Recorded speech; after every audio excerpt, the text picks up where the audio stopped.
People wonder and ask, did Prophet Muhammad peace be upon him marry a child? Was this a normal practice 1400 years ago? What was the wisdom behind it? According to authentic sources, Prophet Muhammad peace be upon him married Aisha when she was 6 years old, and the marriage was consummated after she turned 9. However, it is important to understand things in their historical context. For instance, it would be silly to ask, what kind of milk did they drink 1400 years ago? Or to ask, what kind of engine they used to have back then? Therefore, one must understand that things 1400 years ago were very different from now. Time have changed, and so human have. 1400 years ago, it was very common for women to marry at a young age. It is a historical fact that girls from ages 9 to 14 were married off in Europe, Asia, Africa, and America. For example, St. Augustine, 350 AD, he married a 10-year-old.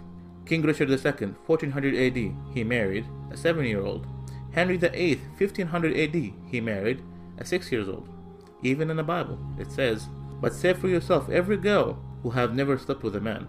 According to Catholic Encyclopedia, Mary, the mother of Jesus, was 12 when she married 99-year-old Joseph.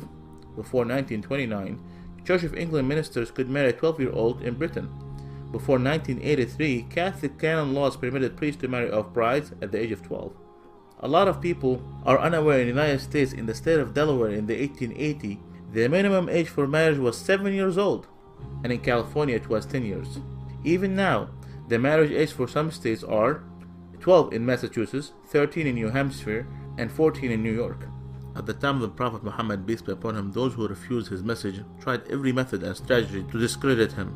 They were always looking for opportunities to attack him, verbally or even physically.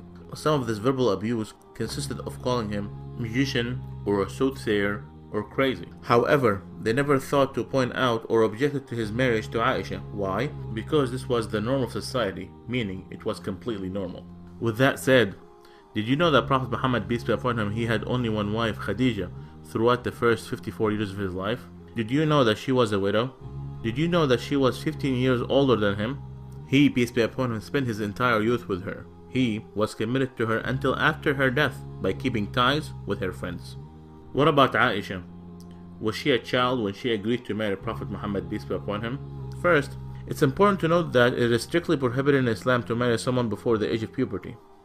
Note, the age of puberty varies throughout different times and different places. According to scientific references, girls might enter full-blown puberty anytime between the ages of 9 and 15. Also, the average temperature of the country is considered to be the chief factor with regard to menstruation and sexual puberty.